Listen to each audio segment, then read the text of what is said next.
El neoclasicismo surge en el siglo XVIII como resultado del movimiento intelectual llamado Ilustración o Siglo de las Luces. La Ilustración tiene sus bases en la razón. Considera la razón como el elemento más importante del ser humano, quien le va a dar su libertad y estabilidad. Ya que se basaba en la razón, rechaza la superstición y la ignorancia, por considerarlas como un sinónimo de atraso. Surge en Francia y se fue extendiendo por el resto de Europa.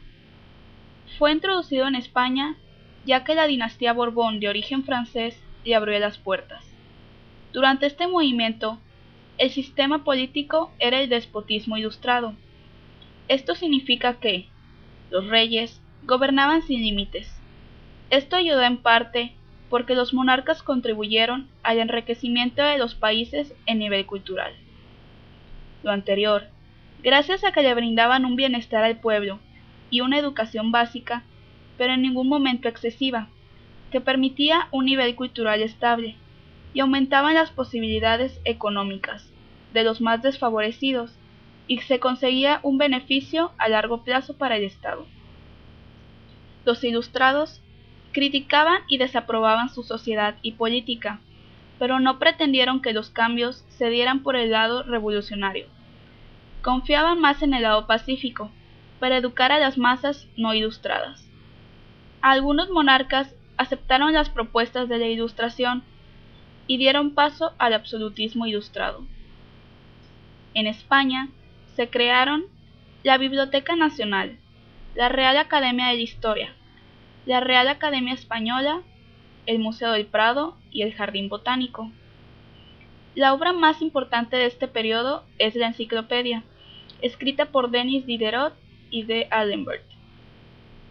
El movimiento literario de la Ilustración será el neoclasicismo, bajo los principios de armonía y equilibrio en sus producciones.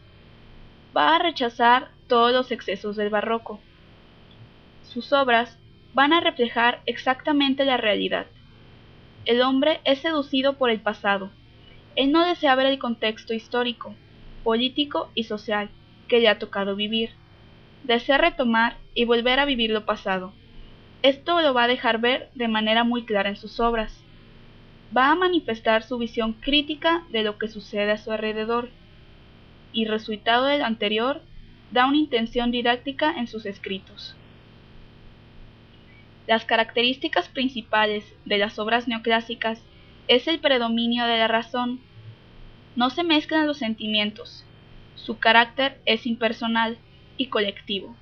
Siempre va a tener un fin para el hombre, por lo que será didáctico, moral, social. Va a criticar las costumbres adaptadas de los pueblos y se cuestionará sobre el poder de las monarquías. El hombre no clásico, ya que no cree en la idea del derecho divino. El ensayo y la fábula serán los escritos que más se van a desarrollar, por sus características didácticas y de crítica. El ensayo va a permitir la divulgación de las ideas ilustradas. En el teatro, se van a rechazar los excesos del teatro barroco. Se respetarán las unidades de tiempo, lugar y acción. Y habrá una separación de lo trágico y lo cómico. Las ideas de la Ilustración van a suscitar la Revolución Francesa, ya que la burguesía desea tener una representación política, busca una igualdad social y quiere abolir los privilegios. Esta va a ser la base de los estados modernos. El lema de esta revolución es libertad, igualdad y fraternidad.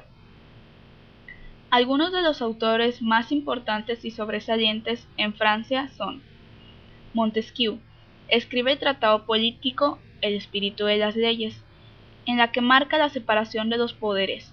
También escribió Cartas persas.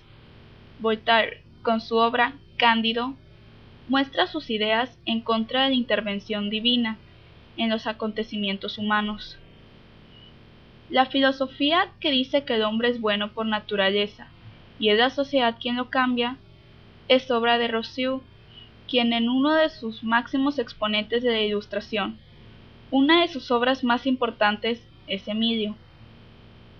El Marqués de Sade es uno de los autores más polémicos de esta época, por sus obras inmorales como Justina o Los infortunios de la virtud. En España se estaba viviendo la Guerra Civil, que designó a Felipe de Borbón como rey. La monarquía aquí era centralista y déspota. El lema era: todo para el pueblo, pero sin el pueblo. Esto se puede explicar como la búsqueda del bien de la nación, o de lo que los gobernantes entendían por el bien. Se trata de una toma de decisiones desde el poder, sin tomar en cuenta las opiniones de los ciudadanos. Este tipo de sistema político es lo que provocará un descontento en Francia y traerá como consecuencia la revolución.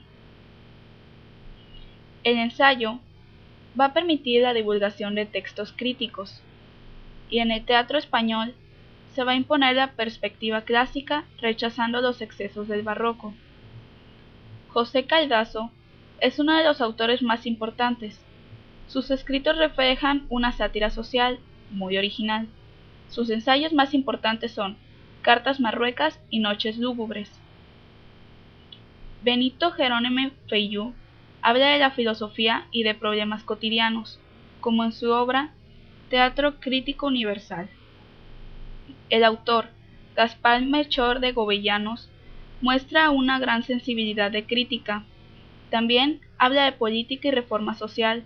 Sus obras son Informes sobre la guerra agraria y Memoria para el arreglo de la policía de espectáculos.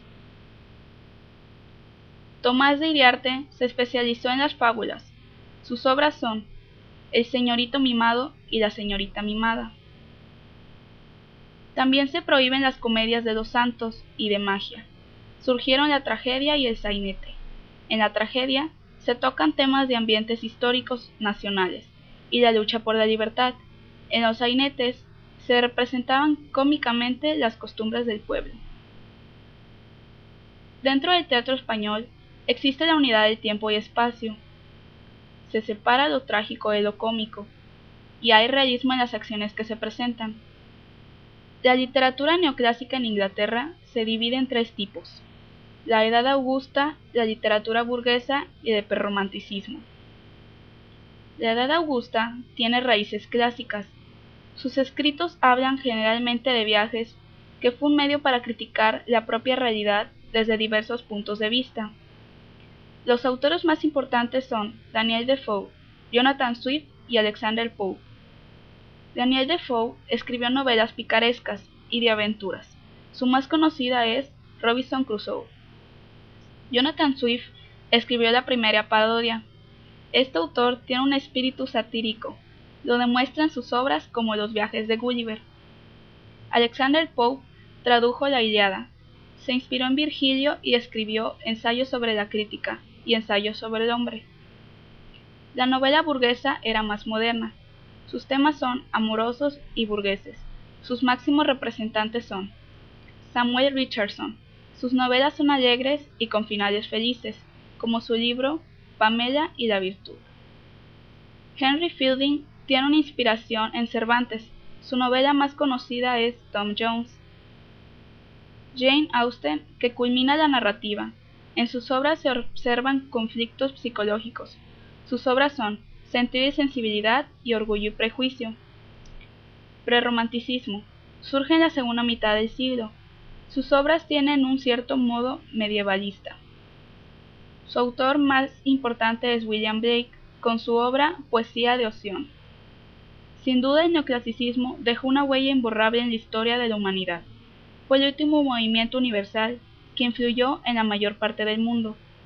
El neoclasicismo, que nació en las grandes dinastías absolutas, vio su decadencia a finales del siglo XIX, con Napoleón como su última etapa, pero nos dejó sus ideas de libertad e igualdad, y tal vez en un futuro o un presente vuelva a existir el deseo de revivir lo pasado.